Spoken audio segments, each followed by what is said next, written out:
Interpretation start किया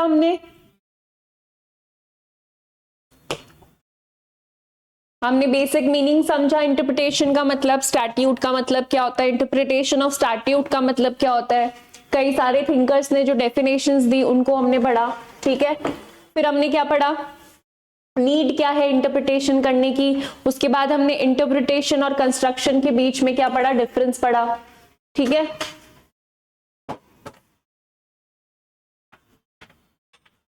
उसके बाद क्या पढ़ा हमने, अलग अलग तरीके के स्टैट्यूट्स का क्लासिफिकेशन पढ़ा। ठीक है, कि किस किस बेसिस पे कैसे कैसे जो है स्टैट्यूट्स को आप डिवाइड कर सकते हो। यहां तक किसी को अभी तक कोई कंफ्यूजन, कोई डाउट? पढ़ के आए हो तुम लोग, रिवाइज करके आए हो?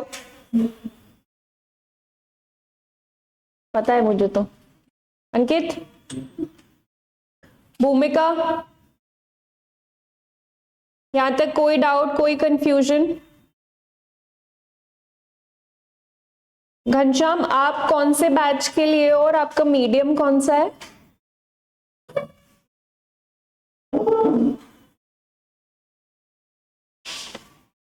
बैठो बैठो, सेटल हो जाओ जल्दी से, चैट में लिख के बताओ मुझे।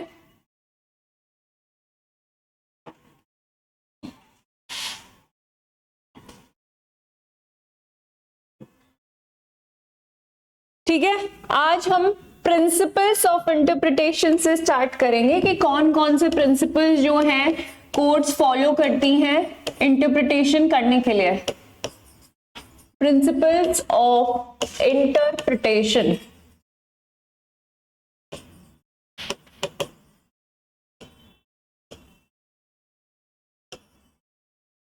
इनको दो पार्ट्स में आप डिवाइड कर सकते हो। एक तो होते हैं प्राइमरी रूल्स ऑफ इंटरप्रिटेशन,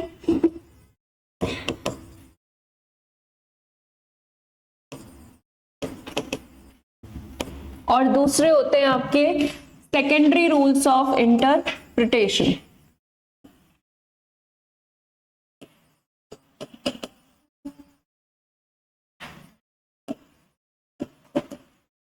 ठीक है, बनाओ, ये टेबल बनाओ।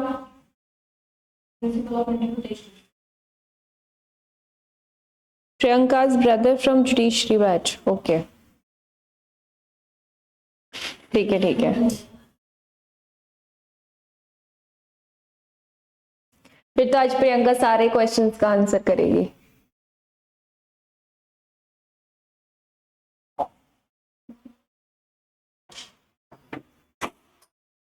ठीक है, प्रिंसिपल्स ऑफ इंटरप्रिटेशन की कौन कौन से प्रिंसिपल्स आपके कोर्ट्स जो हैं, इंटरप्रिटेशन कौन करता है, हमने कल पढ़ा था, कौन करेगा? जुडिशरी करेगी या कोर्ट्स करेंगे, जजेस करेंगे। ठीक है, अब वो इंटरप्रिटेशन कैसे करेंगे, उनके लिए कुछ रूल्स होते होंगे, कुछ प्रिंसिपल्स होते होंगे। ठीक है, वो प्रिंसिपल्स आज हम पढ़ेंगे। ऐसे प्रिंसिपल्स को आप दो तरीके से डिवाइड कर सकते हो, एक तो आपके secondary primary rules of interpretation और आपके सेकेंडरी रूल्स ऑफ इंटरप्रिटेशन। ठीक है, टेबल बना लो ये।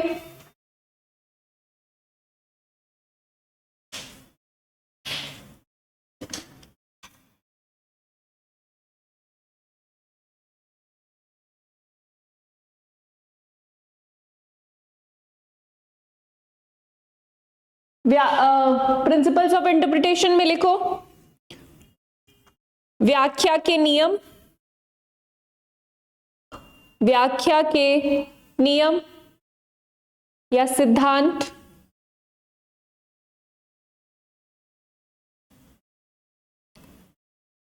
व्याख्या के नियम या सिद्धांत। फर्स्ट लिखो प्राइमरी रूल्स ऑफ इंटरप्रिटेशन में व्याख्या के प्राथमिक नियम, व्याख्या के प्राथमिक नियम।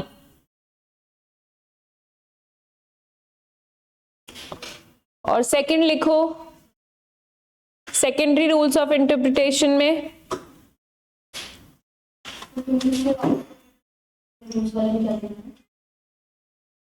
हाँ नहीं,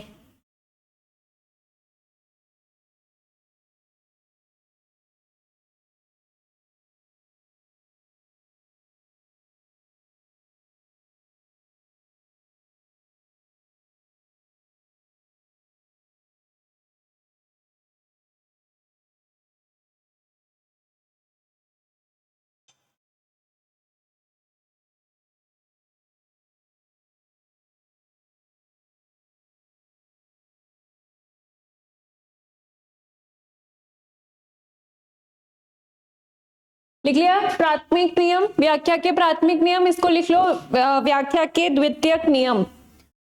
सेकेंडरी रूल्स ऑफ इंटरप्रिटेशन को लिख लो व्याख्या के द्वितीयक नियम।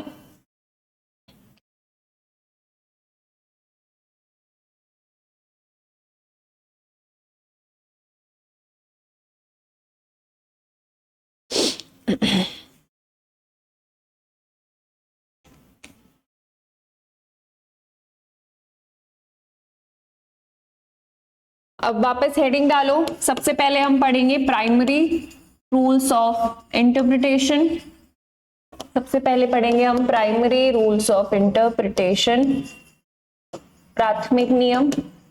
इसमें अपना सबसे पहला जो नियम है वो होगा आपका, ऊपर वाला टेबल लिख ली थी सबने। फर्स्ट होगा आपका लिटरल रूल, जिसे हम ग्रामेटिकल रूल भी कहते हैं।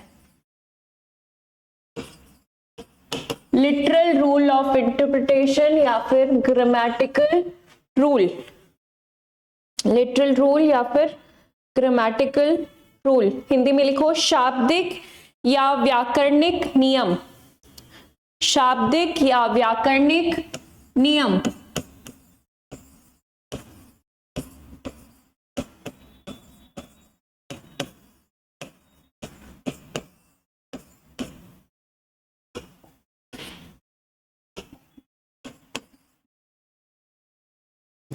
शाब्दिक या व्याकरणिक नियम।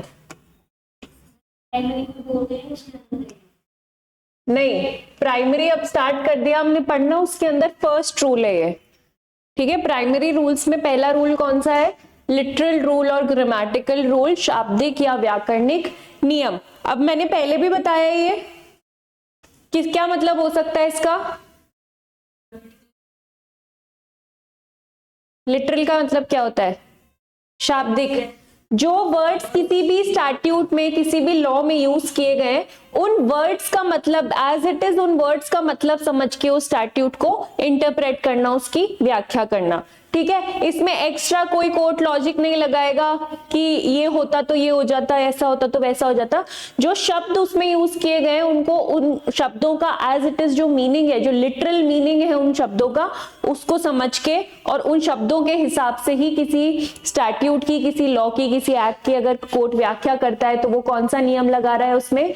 लिटरल रूल ऑफ इंटरप्रिटेशन, ठीक है। ये सबसे इंपॉर्टेंट मेन रूल है इंटरप्रिटेशन का आपका, कि जो आपके एक्ट में लिखा हुआ है, जो वर्ड्स यूज किए गए हैं, उन वर्ड्स का मीनिंग समझ के आप सेम एज इट इज जो है कोर्ट उसकी व्याख्या करेगा, ठीक है। लिखो इसमें लिखो क्या मतलब होता है इसका। इट मीन्स अब आपके इंटरप्रिटेशन में ज्यादा समझने की चीजें नहीं है, आप नोट्स लिख लोगे ना, एक बार आपके पास नोट्स आ जाएंगे तो आपको क्लियर हो जाएगा वो, ठीक है। तो मैं एक कॉम्प्रिहेंसिव नोट्स लिखा रही हूँ अच्छे से, साथ साथ समझाते जा रही हूँ, फिर आगे कोई भी कंफ्यूजन हो तो पूछ लेना। इसकी आपके पास कोई कहीं बुक नहीं है, कोई एक्ट बुक तो है लेकिन वो इतनी इलस्ट्रेटेड है, इतना पढ़ने का मतलब नहीं है, ठीक है। कोई बेयर एक्ट है नहीं आपके पास, कहीं रिटन लॉ है नहीं है, अनकोडिफाइड है। कोडिफाइड कहाँ है? होता तो इसकी बेयर एक्ट आती, ठीक है। सिर्फ ये प्रिंसिपल्स हैं, रूल्स हैं जो कोर्ट फॉलो करता है, ठीक है। लिखो it means to construe the words, the provisions, to construe, CONSTRUE, to construe the provisions literally,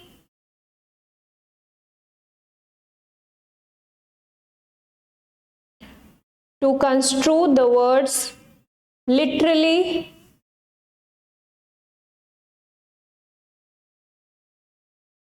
and grammatically,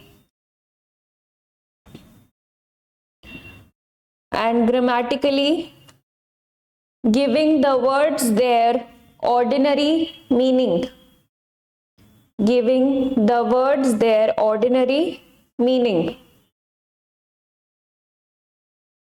Hindi में लिखो, इसका अर्थ है कि किसी प्रावधान के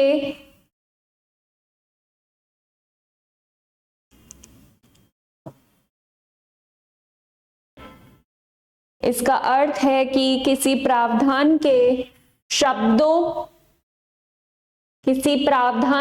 शब्दों का शाब्दिक और व्याकरणिक अर्थ लिया जाए।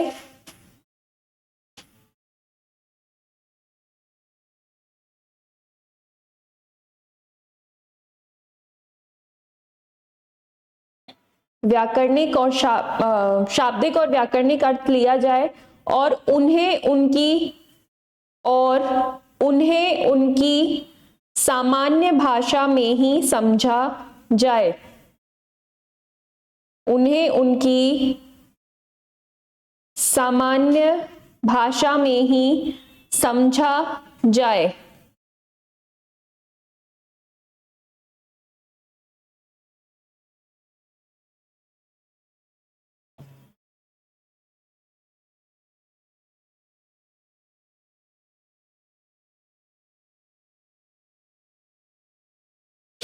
आगे लिखो इसमें, the words used in any enactment, हाँ कंटिन्यू लिखो, the words used in any enactment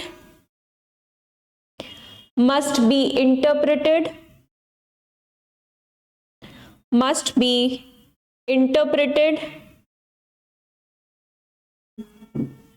in its natural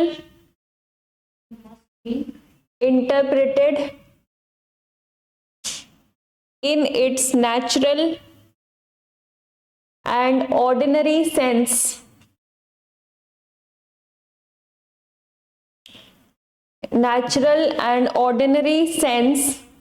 if the words are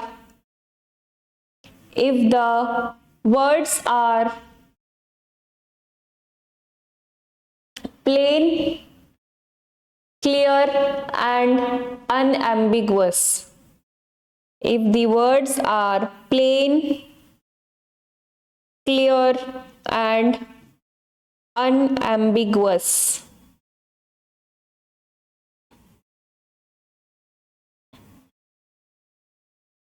full stop लगा के लिखो, therefore this rule is also known as plain meaning rule. Therefore this rule is also known as plain meaning rule.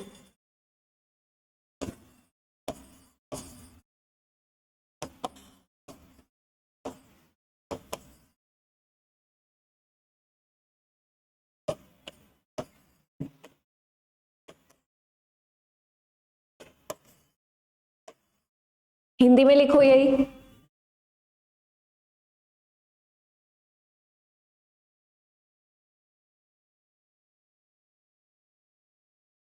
यदि शब्द, यदि शब्द अपने स्वाभाविक सामान्य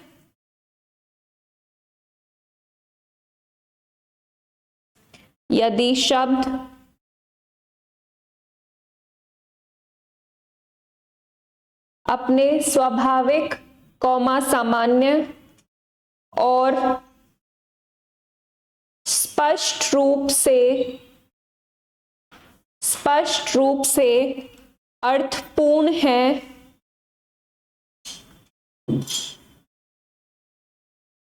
यदि शब्द अपने स्वाभाविक सामान्य और स्पष्ट रूप से अर्थपूर्ण है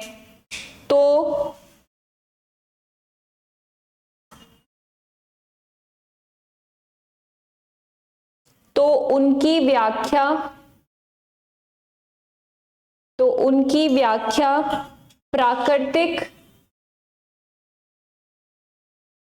प्राकृतिक और शाब्दिक रूप से की जाएगी। तो उनकी व्याख्या प्राकृतिक और शाब्दिक रूप से की जाएगी।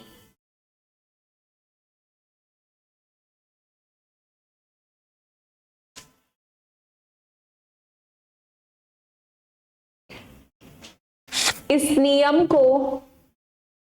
इसीलिए इस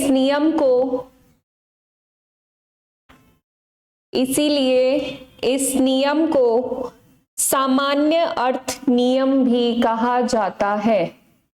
इसीलिए इस नियम को सामान्य अर्थ नियम भी कहा जाता है।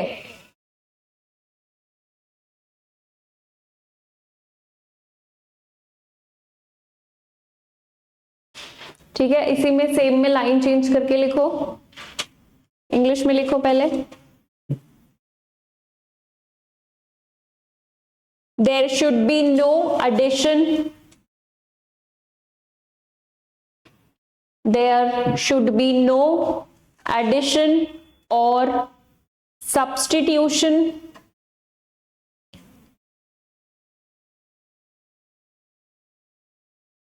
There should be no addition or substitution of words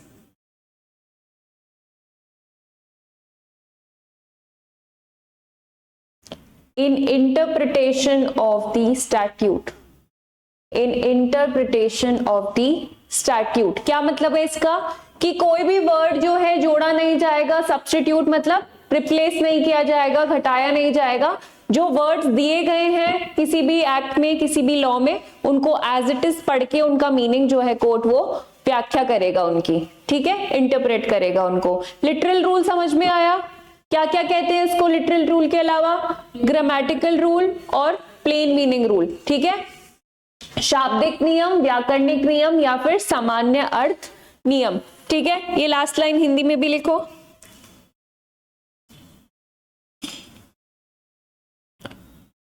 न्यायालय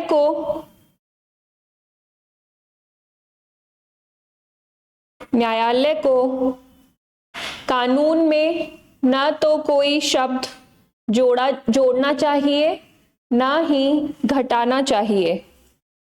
न्यायालय को कानून में ना तो कोई शब्द जोड़ना चाहिए, ना ही हटाना चाहिए।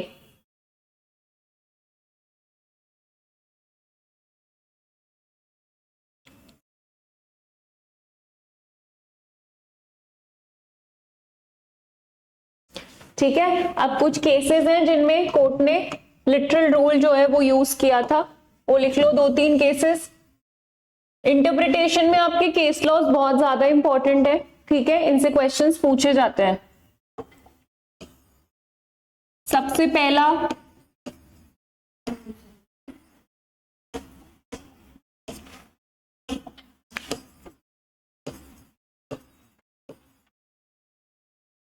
रामावतार versus assistant sales tax officer. Ramavatar versus assistant sales tax officer 1961 का केस है ये। इसमें सुप्रीम कोर्ट ने जो है आपका लिटरल रूल जो है वो फॉलो किया था।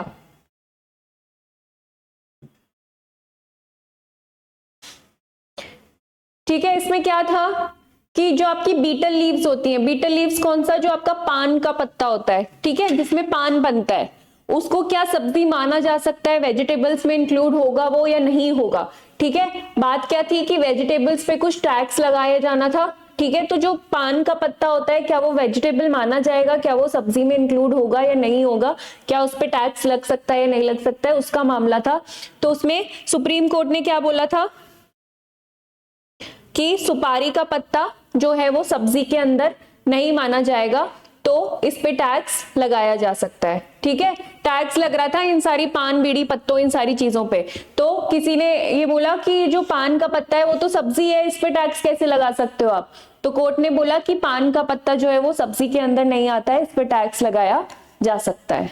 ठीक है, क्लियर। तो बीटल लीफ जो है वो, जो पान का पत्ता है आपको, सुपारी का पत्ता, उसको लिटरल मीनिंग देके कि इसका क्या मतलब है, उसके हिसाब से इसको कोर्ट ने इंटरप्रेट किया था। ठीक है, लिखो इसमें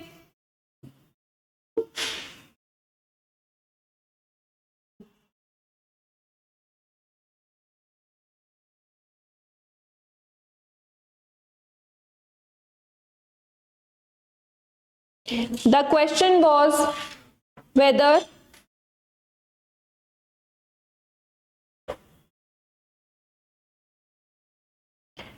betel leaf could be taxed.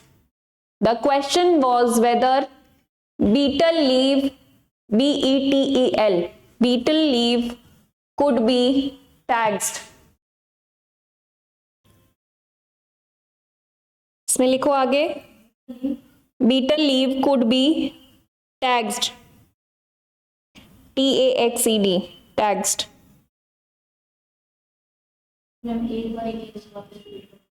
ये लिखा हो ना, Ramavatar versus assistant sales tax officer 1961।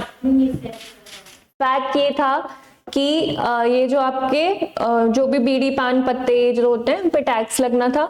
तो जो ये रामावतार थे, इन्होंने ये बोला कि जो सुपारी का पत्ता है इस पे आप कैसे टैक्स लगा सकते हो, ये तो सब्जी है एक तरीके से, और सब्जियों पे टैक्स लगता नहीं है, ठीक है।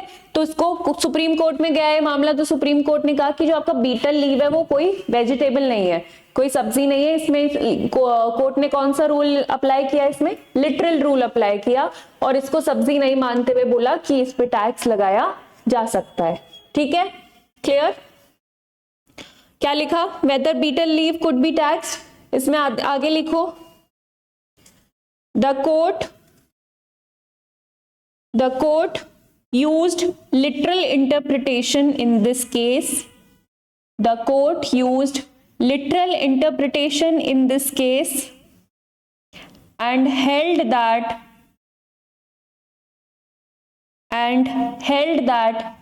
betel leaf is not covered under vegetable,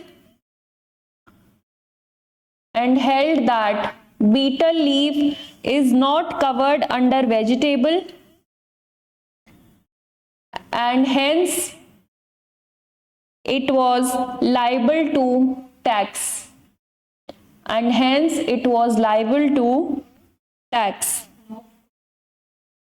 not covered under vegetable,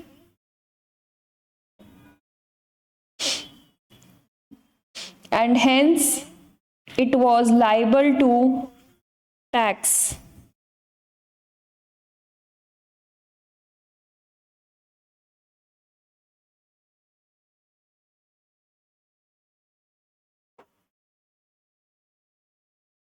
ठीक है, हिंदी में लिखो इसे,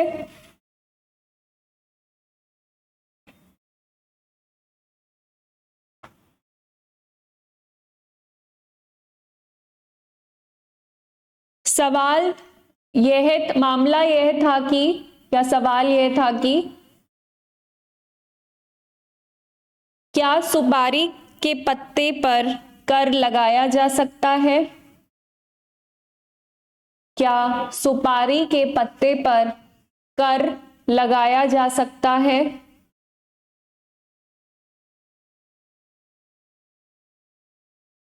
न्यायालय ने इस मामले में शाब्दिक नियम, न्यायालय ने इस मामले में शाब्दिक नियम लागू करते हुए, न्यायालय ने इस मामले में शाब्दिक नियम लागू करते हुए यह कहा कि सुपारी का पत्ता सब्जी नहीं है, सुपारी का पत्ता सब्जी नहीं है, इसलिए इसे कर योग्य माना गया। सुपारी का पत्ता सब्जी नहीं है, सब्जी नहीं है, इसलिए इसे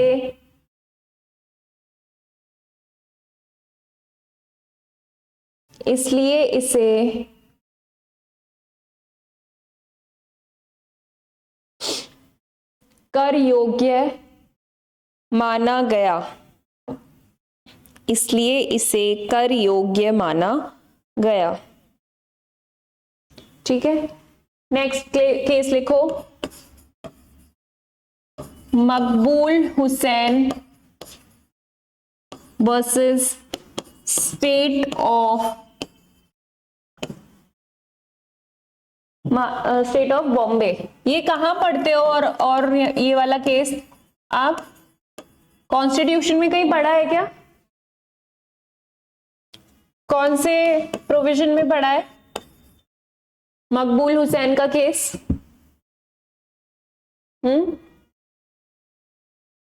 डबल जो पार्टी में पढ़ते हैं इसको, ठीक है। डबल जो पार्टी कहाँ है ये बता दो। 19 सेक्शन आर्टिकल 19 में डबल जो पार्टी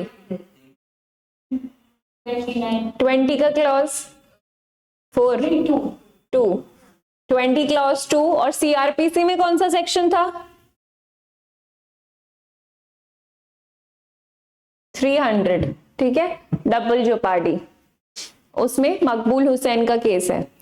तो मकबूल हुसैन के केस में भी लिटरल इंटरप्रिटेशन जो है कोर्ट ने अप्लाई किया था और क्या कहा था कि अगर कहीं पे भी एम्बिग्विटी है, कहीं पे भी कंफ्यूजन है किसी भी तरीके का, तो जो वर्ड्स दिए हुए हैं स्टैट्यूट में उनको उनका स्ट्रिक्ट इंटरप्रिटेशन, उनका स्ट्रिक्ट लिटरल इंटरप्रिटेशन करना चाहिए, ठीक है। लिखो इसमें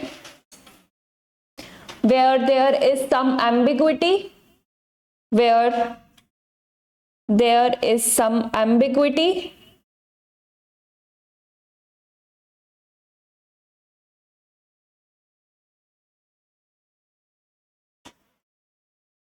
then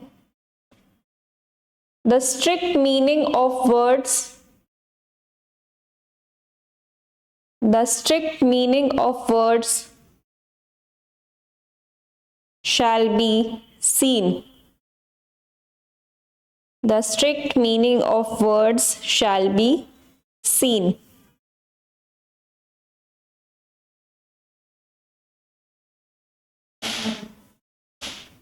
ठीक है, हिंदी में लिखो।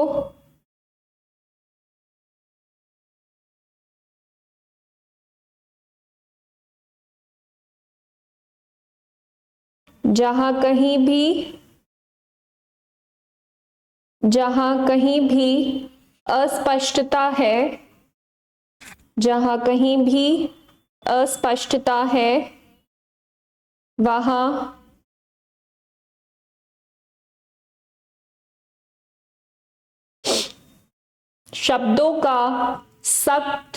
शब्दों की सख्त शाब्दिक व्याख्या होनी चाहिए। शब्दों की सख्त शाब्दिक व्याख्या होनी चाहिए, ठीक है। लिटरल रूल समझ आया? कोई डाउट लिटरल रूल में? भूमिका क्लियर है? लिटरल से या ग्रामेटिकल से क्या समझते हो आप? कि वर्ड्स जैसे दिए हुए हैं उन्हीं को इंटरप्रेट करोगे, अपना लॉजिक नहीं लगाओगे, कोड्स जो हैं वो कुछ एडिशन नहीं करेगी, कुछ सब्सट्रैक्शन नहीं करेगी, उसमें से जो वर्ड्स दिए हुए हैं उनको ही समझ के उनकी ही व्याख्या करेगी किसी भी स्टैट्यूट को समझने के लिए, ठीक है। क्लियर? नेक्स्ट हमारा आता है, नेक्स्ट जो प्राइमरी रूल है हमारा वो है गोल्डन रूल ऑफ इंटरप्रिटेशन। सबसे ज्यादा अगर क्वेश्चंस पूछे जाते हैं तो वो गोल्डन रूल से, लिटरल रूल से, जो प्राइमरी रूल्स है ना आपके, इससे आते हैं।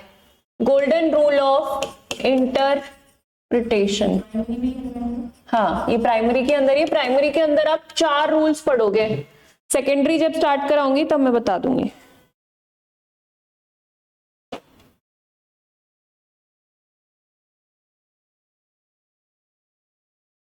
ठीक है, अब गोल्डन रूल में क्या है पहले समझ लो हेडिंग डाल के। हिंदी में लिखो गोल्डन रूल को। स्वर्णिम नियम, स्वर्णिम नियम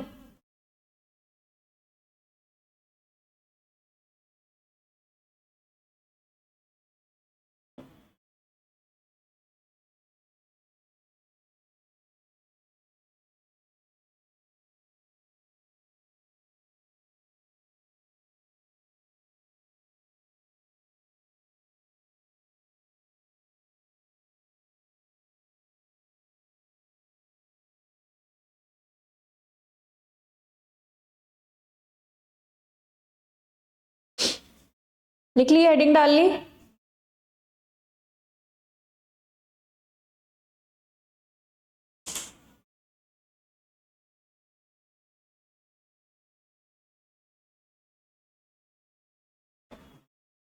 एक सेकेंड।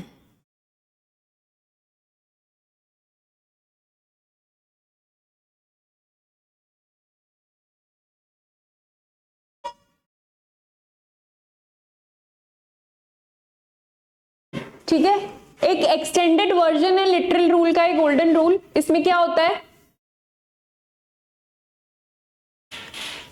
इसमें क्या होता है कि जो कोट्स हैं वो, जो लिटरल जो वर्ड्स दिए हुए हैं, अगर वो वर्ड्स जो है वो क्लियर नहीं है, एम्बिगुअस है, अस्पष्ट है, उनका मतलब नहीं ढूंढ पा रहे हैं, तो कोर्ट्स क्या करते हैं, फिर उन वर्ड्स के बियॉन्ड जाकर एक्सटेंड करके और फिर आसपास के वर्ड्स देख के या फिर सिमिलर सर्कमस्टांसेस देख के उनको इंटरप्रेट कर सकते हैं। इसमें लिटरल रूल में हमने पढ़ा कि जो वर्ड्स यूज किए गए हैं उन्हीं तक सीमित रहेंगे, उन्हीं को देख के जो है आप इंटरप्रिटेशन करोगे। लेकिन गोल्डन रूल में क्या कर सकते हैं, कोर्ट्स के पास पावर होती है कि वो अपना एक्सटेंडेड वर्जन दिमाग लगा के, लॉजिक लगा के जो है आगे जो है शब्दों की किसी भी एक्ट की व्याख्या कर सकते हैं। जरूरी नहीं है कि वो वर्ड्स तक ही स्टिक रहे, लेकिन ऐसा कब होगा, जब आपके जो वर्ड्स यूज किए गए हैं स्टैट्यूट में वो क्लियर नहीं है, वो अस्पष्ट है, वो एम्बिगुअस है, अगर गलत तरीके से लिखे गए हैं, तो फिर कोर्ट्स के पास पावर है कि वो बियॉन्ड द वर्ड्स यूज्ड भी जाके आगे उनसे जाके और जो है अपना लॉजिक और आसपास के वर्ड्स को देख के, बाकी और सर्कमस्टांसेस को देख के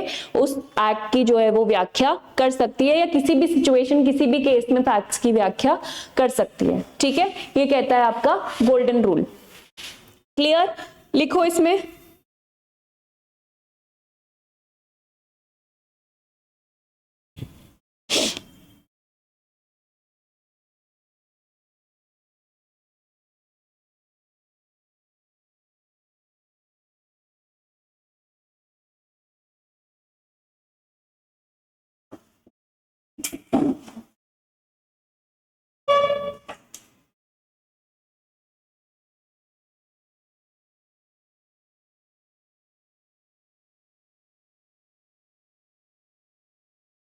इसमें लिखो, it is modification of, it is modification of the principle of literal rule. It is the modification of principles of literal rule.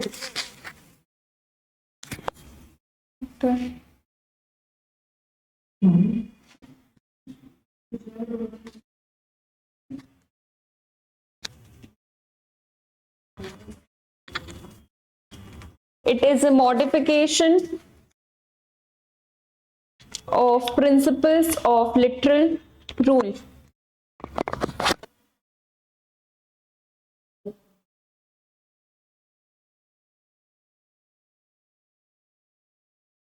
इसमें लिखो दिस रूल, फुल स्टॉप लगा के आगे लिखो this rule, this rule allows a judge, this rule allows a judge to depart from, allows a judge to depart from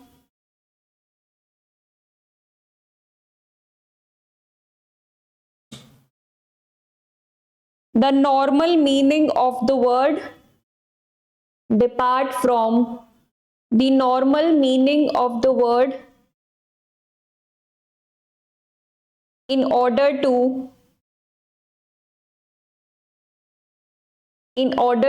avoid absurd result,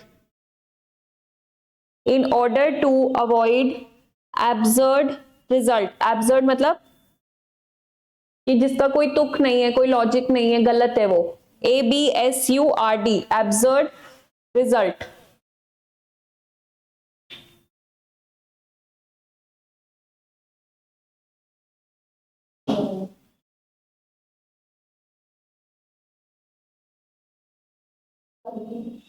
ठीक है, इतना हिंदी में लिखो पहले।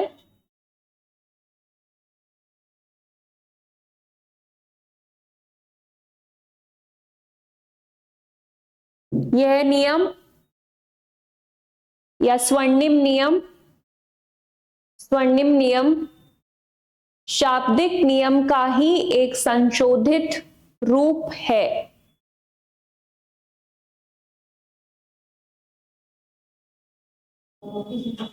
यह नियम या स्वर्णिम नियम शाब्दिक नियम का ही एक संशोधित रूप है।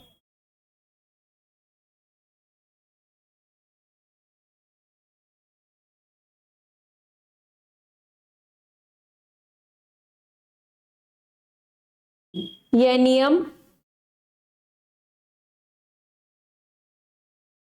न्यायालय को यह नियम न्यायालय को शब्दों के सामान्य अर्थ से हटकर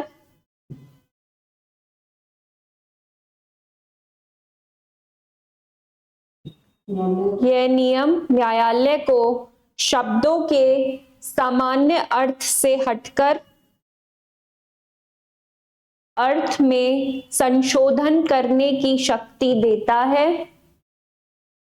अर्थ में संशोधन करने की शक्ति देता है।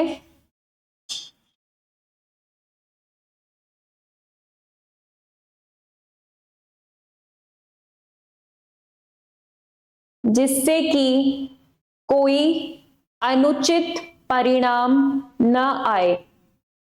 जिससे कि कोई अनुचित परिणाम न आए।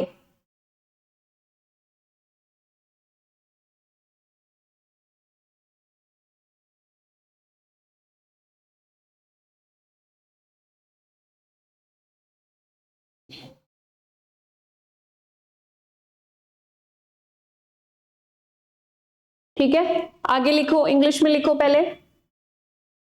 wherever language or words are not clear, wherever language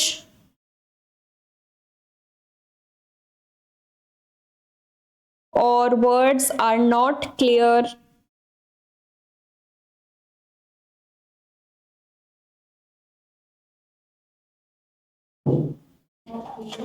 it is the duty of the court, it is the duty of the court to see the intention of the legislature,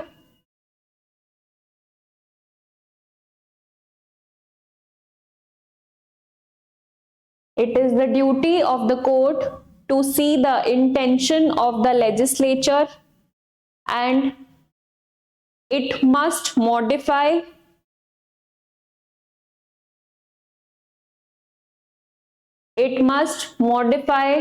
the meaning of the words. It must modify the meaning of the words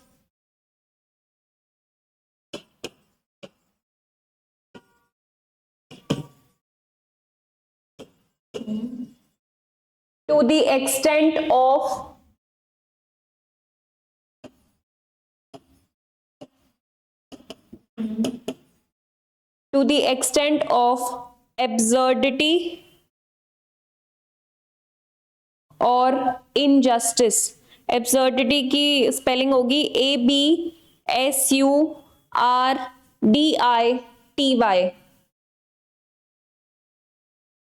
absurdity और injustice.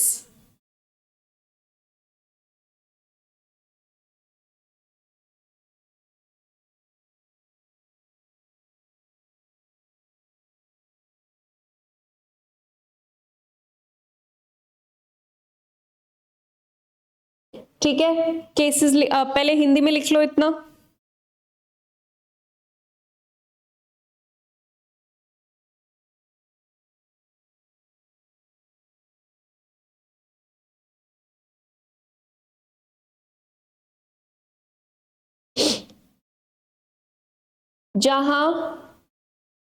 जहां शब्द या भाषा अस्पष्ट हो, जहां शब्द या भाषा अस्पष्ट हो,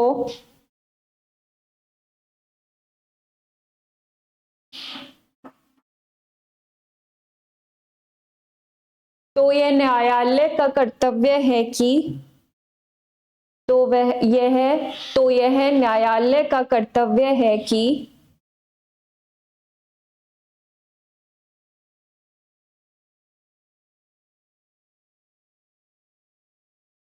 कि वह विधायिका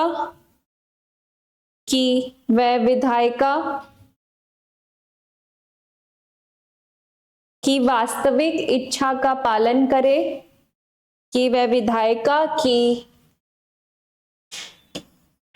वास्तविक इच्छा का पालन करे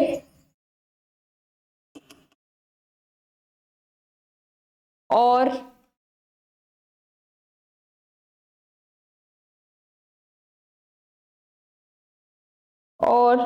शब्दों का अर्थ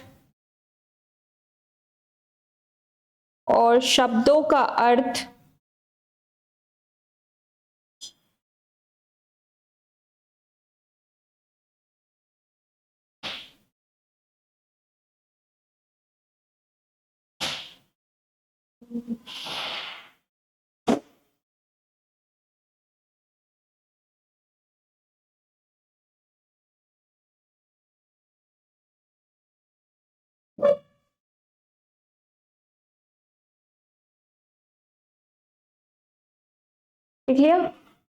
शब्दों का अर्थ उस हद तक संशोधित करे, सब शब्दों का अर्थ उस हद तक संशोधित करे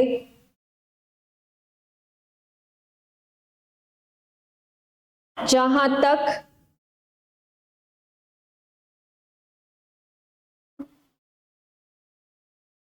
शब्दों का अर्थ उस हद तक संशोधित करे, क्या हो गया,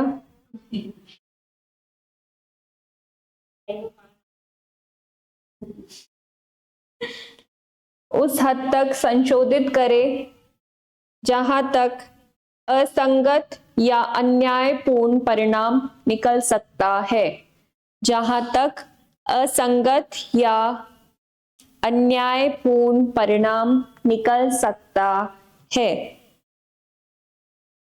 ठीक है, केस लिखो सबसे पहले।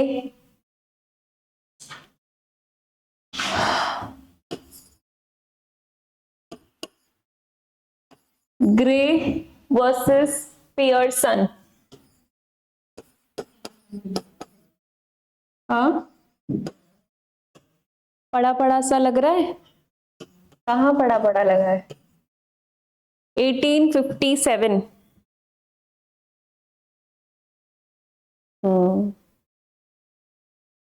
अंकित आज फोन में बहुत बिजी है।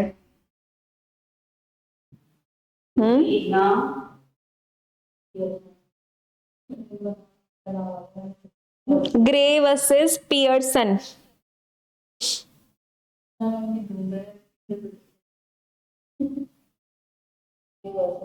अंकित मैं सही लिखवा रही हूँ, गलत नहीं लिखवाऊंगी कुछ भी, है विश्वास नहीं हो रहा?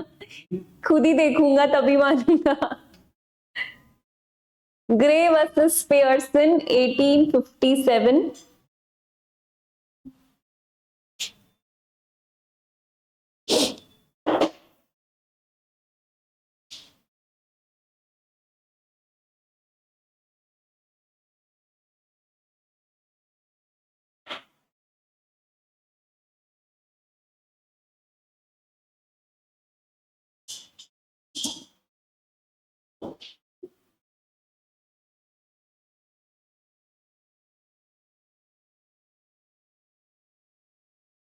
और इसी के साथ एक और केस लिख लो, Beck versus Smith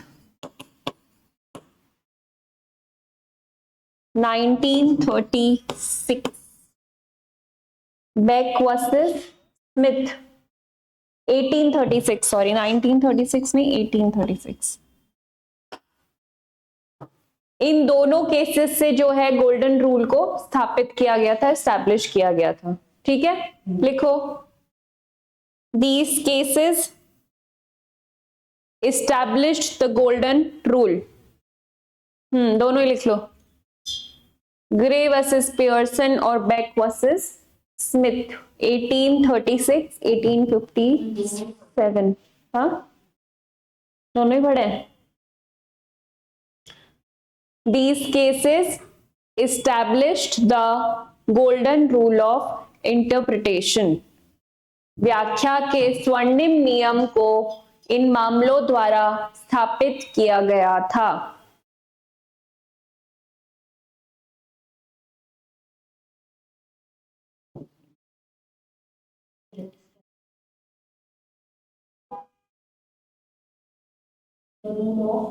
The golden rule of interpretation।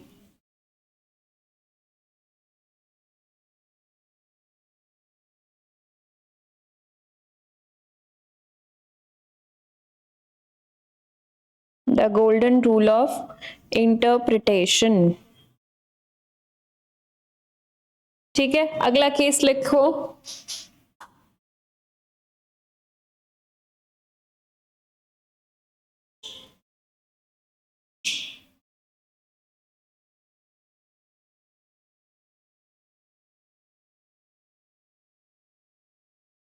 अरे भाई कहाँ गया।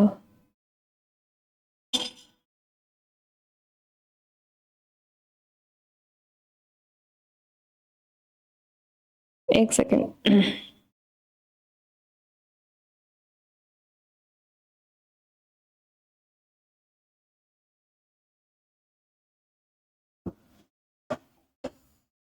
स्टेट ऑफ पंजाब,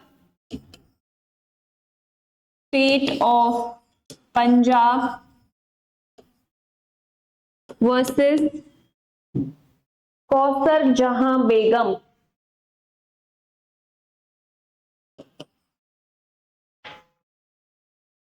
कौसर जहां बेगम।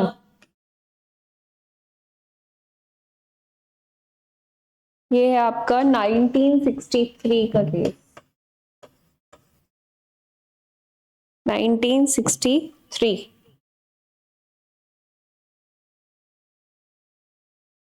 State of Punjab versus Kausar जहां बेगम।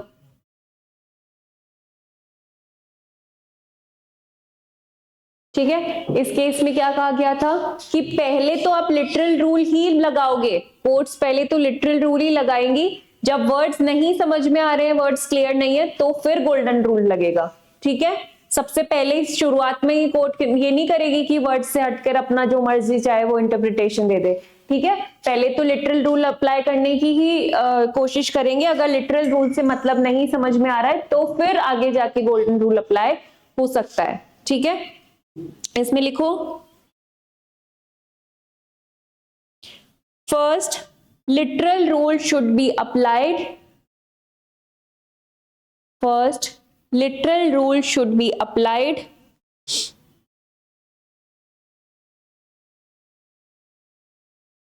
and then golden rule is applied if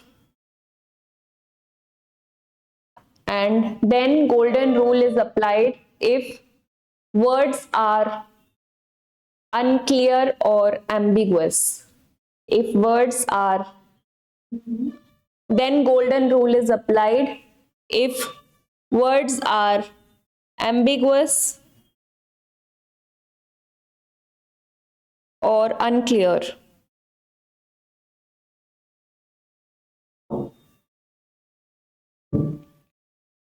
ठीक है, हिंदी में लिखो। हिंदी में लिखो, पहले शाब्दिक अर्थ से ही व्याख्या की जाएगी। पहले शाब्दिक अर्थ से ही व्याख्या की जाएगी।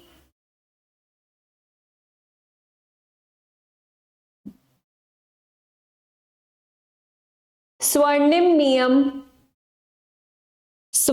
नियम तभी लगाया जाएगा, स्वर्णिम नियम तभी लगाया जाएगा जब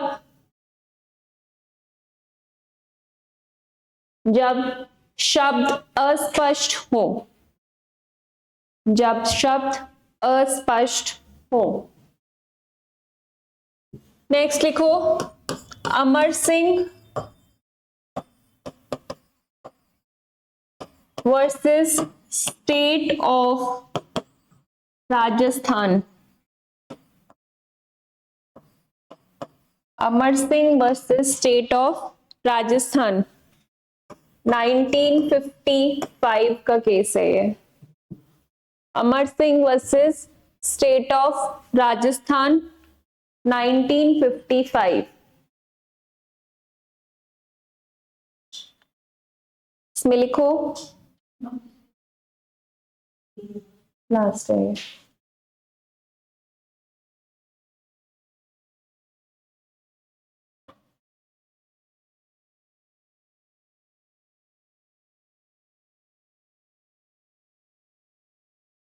golden rule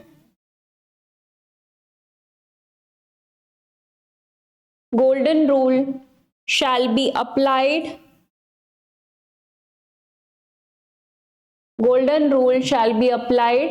only in exceptional circumstances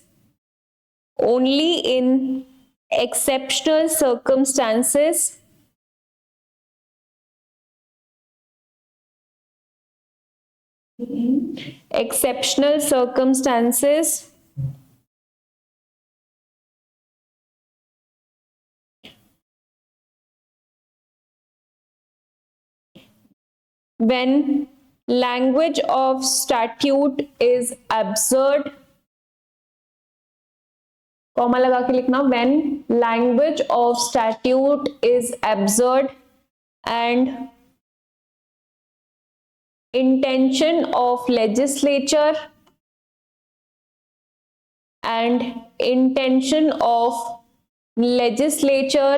is not clear,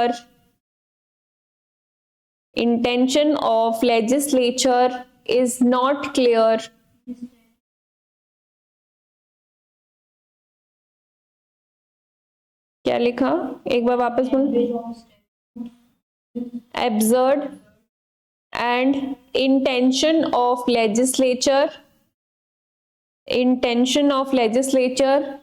not clear from the literal rule, and intention of legislature is not clear from the literal rule। वही बात बोली है इसमें भी कि गोल्डन रूल सिर्फ एक्सेप्शनल सर्कमस्टांसेस में यूज करोगे जब वर्ड्स या तो क्लियर नहीं है या लिटरल रूल से आप इंटेंशन जो है लेजिस्लेचर का वो पता नहीं लगा पा रहे हो। ठीक है, हिंदी में लिखो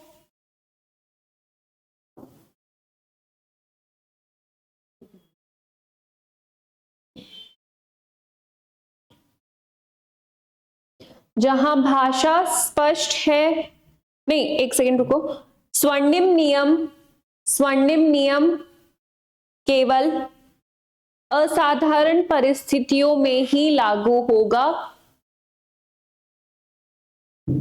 स्वर्णिम नियम केवल असाधारण परिस्थितियों में ही लागू होगा।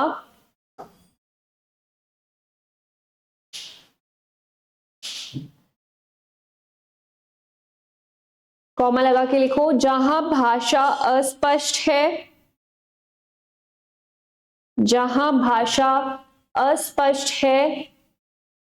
या शाब्दिक नियम से, जहां भाषा अस्पष्ट है या शाब्दिक नियम से विधायिका का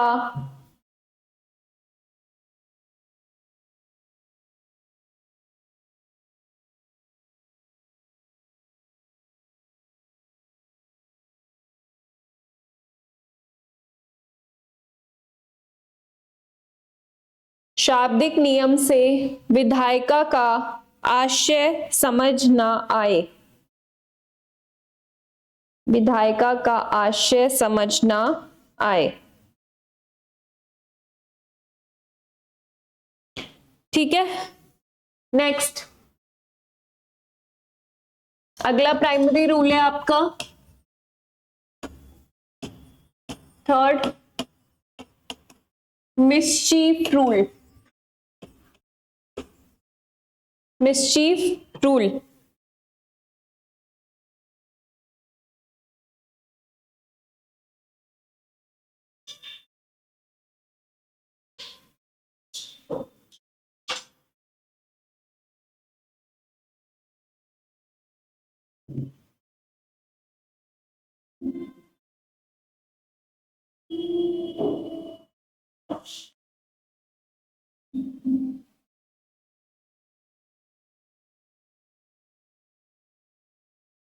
ठीक है, हिंदी में लिखो इसको।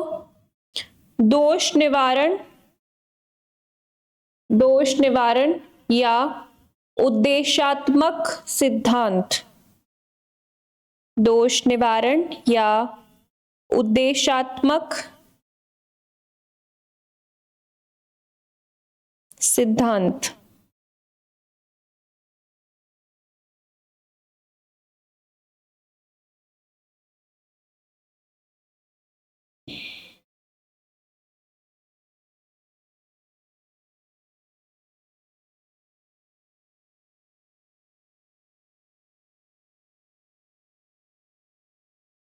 ठीक है, ये जो मिसचीफ रूल है वो एक केस से आया था, उस केस का नाम था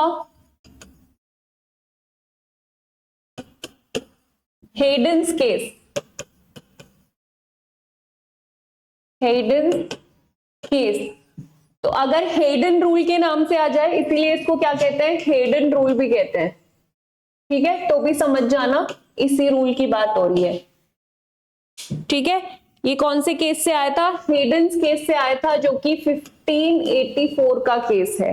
लिख लो ये line, originated from Heydon's case 1584। Hindi में लिख लो, यह नियम हेडन केस 1584 से विकसित हुआ।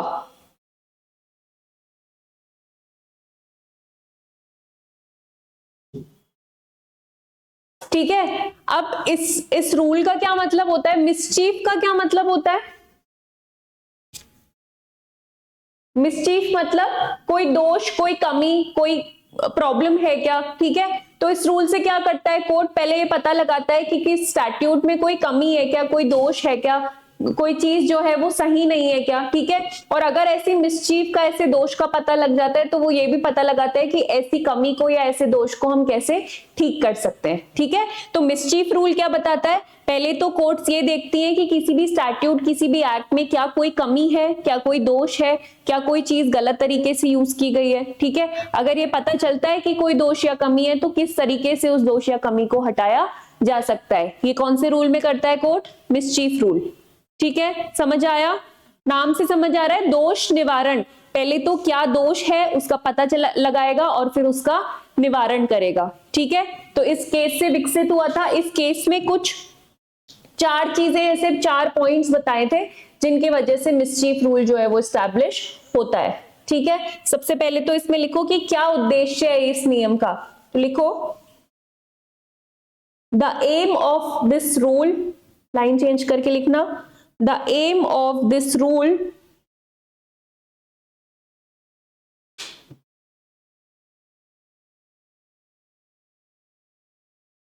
the aim of this rule is to determine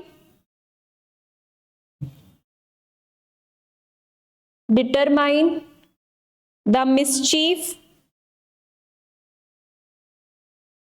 and defect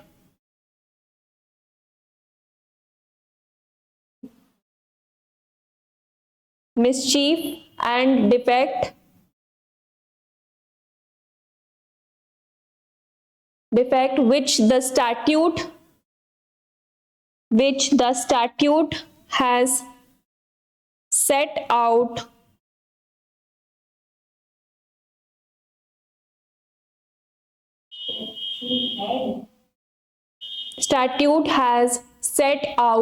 to remedy. Statute has set out to remedy.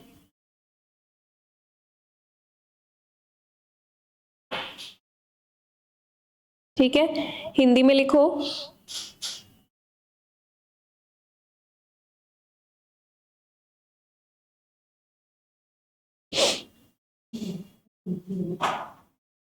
इस नियम का मुख्य उद्देश्य यह पता लगाना है कि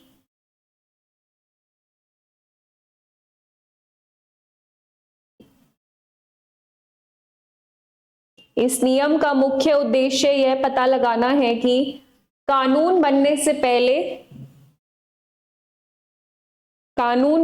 पहले कौन सी बुराई या कमी थी जिसे नया कानून दूर करना चाहता है। अगर कोई भी लॉ बनता है, कोई भी स्टैट्यूट बनता है, तो उसका क्या पर्पस है, क्यों बनाया गया है, कौन सी ऐसी कमी थी जिसको पूरा करने के लिए वो बनाया जा रहा है, ये देखा जाएगा कोर्ट के द्वारा। अगर ये देखोगे आपकी लॉ क्यों बनाया जा रहा है, किस पर्पस से बनाया, तो अपने आप उसका इंटेंशन पता चल जाएगा आपको लेजिस्लेचर का कि क्यों बनाया गया है ऐसा लॉ। ठीक है, तो क्या कमी थी, क्या दोष था जिसके वजह से नया कानून बनाया गया है, ये देखा जाएगा। ठीक है, अब इसमें लाइन चेंज करके लिखो। इस नियम का मुख्य उद्देश्य यह पता लगाना है कि कानून बनने से पहले कौन सी बुराई या कमी थी जिसे नया कानून दूर करना चाहता है।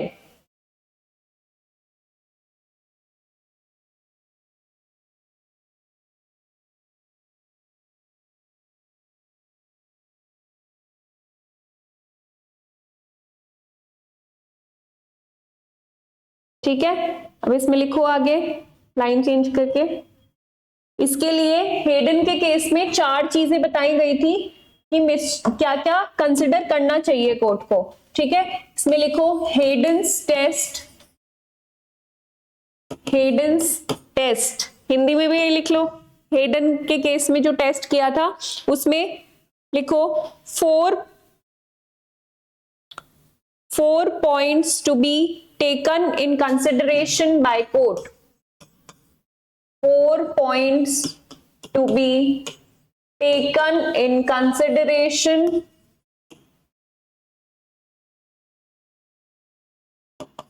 by court. कि क्या लेजिस्लेचर का इंटेंशन था कोई भी एक्ट बनाने के लिए, उसके लिए आप 4 चीजें देख सकते हो।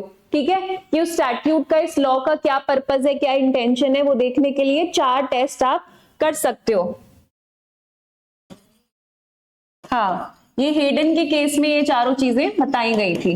ठीक है, 4 points to be taken in consideration by the court, 4 बातें जिन्हें न्यायालय को ध्यान में रखना चाहिए। सबसे पहला लिखो, What was the common law? What was the common law before the act? What was the common law before the act?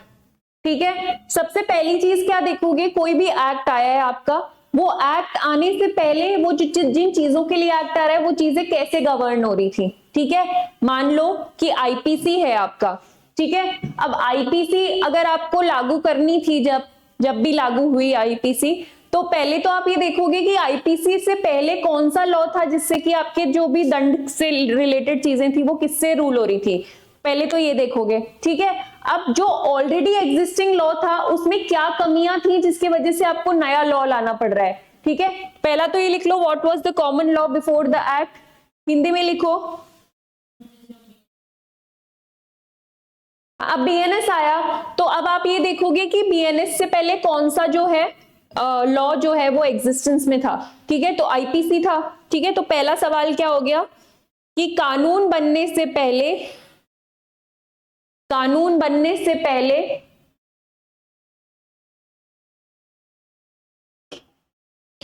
पुराना साधारण कानून क्या था।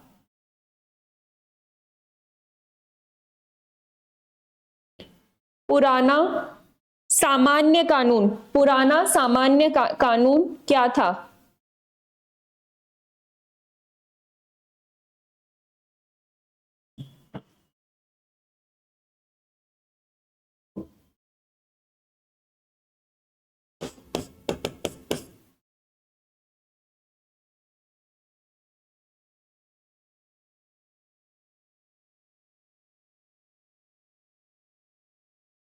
नेक्स्ट लिखो, what was the mischief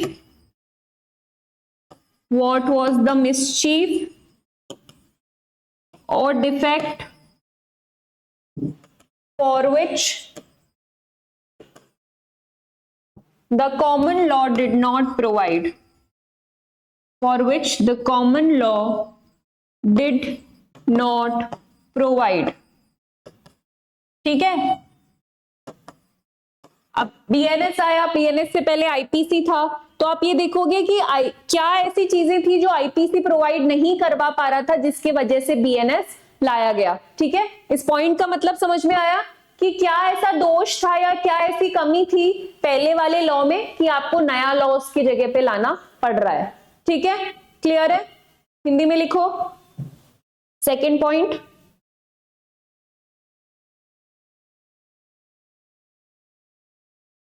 उस पुराने कानून में कौन सी कमी या दोष था?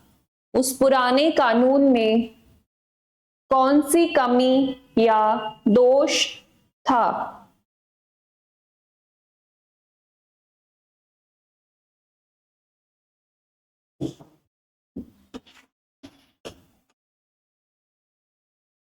ठीक है, थर्ड पॉइंट लिखो। थर्ड पॉइंट लिखो, what remedy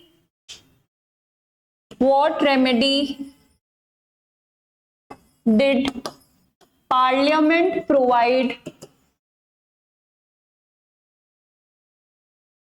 to resolve the defect? What remedy did the parliament provide to resolve the defect? अब जो भी कमी थी उसको पूरा करने के लिए आपके पार्लियामेंट ने, आपकी विधायिका ने क्या किया? ठीक है, तो संसद ने क्या किया, तो ये देखा जाएगा। थर्ड पॉइंट लिखो,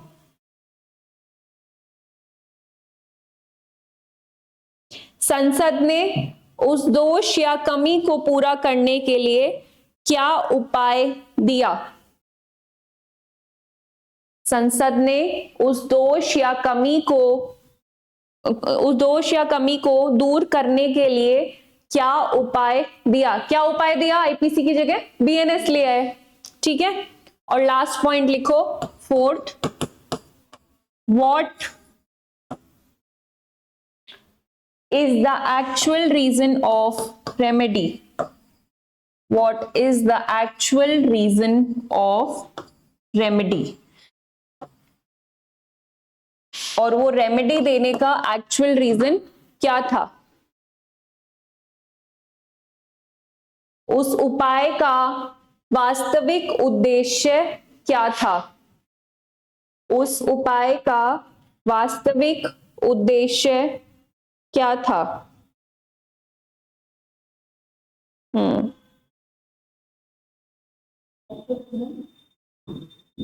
of remedy.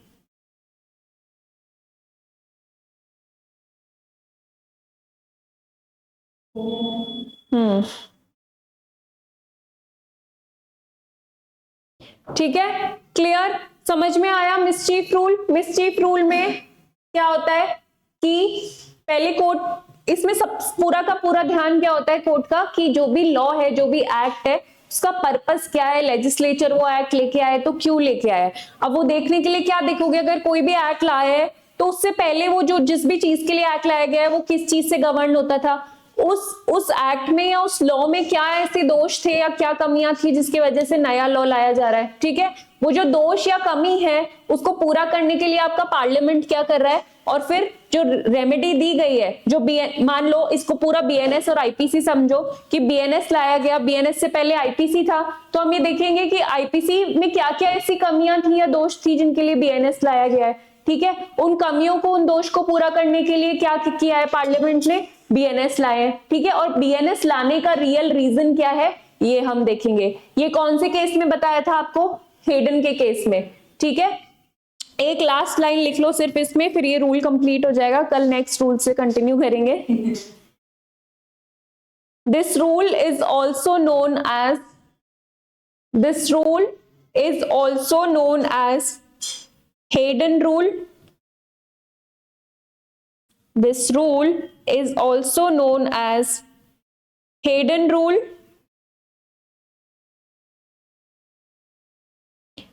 Purposive construction, comma लगा के लिखना, purposive construction and beneficial construction, purposive construction and beneficial construction. Purposive construction भी बोलते हैं इसको, बेनिफिशियल कंस्ट्रक्शन भी बोलते हैं और हेडन रूल भी बोलते हैं, ठीक है। इस नियम को हेडन नियम, उद्देशात्मक व्याख्या, हेडन नियम कॉमा उद्देशात्मक व्याख्या कॉमा कल्याणकारी व्याख्या भी कहा जाता है। पर्पसिव कंस्ट्रक्शन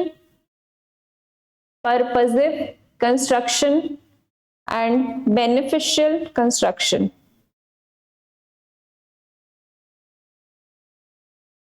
ठीक है, 3 प्राइमरी रूल्स पढ़े आज हमने, लिटरल रूल, गोल्डन रूल और मिसचीफ रूल।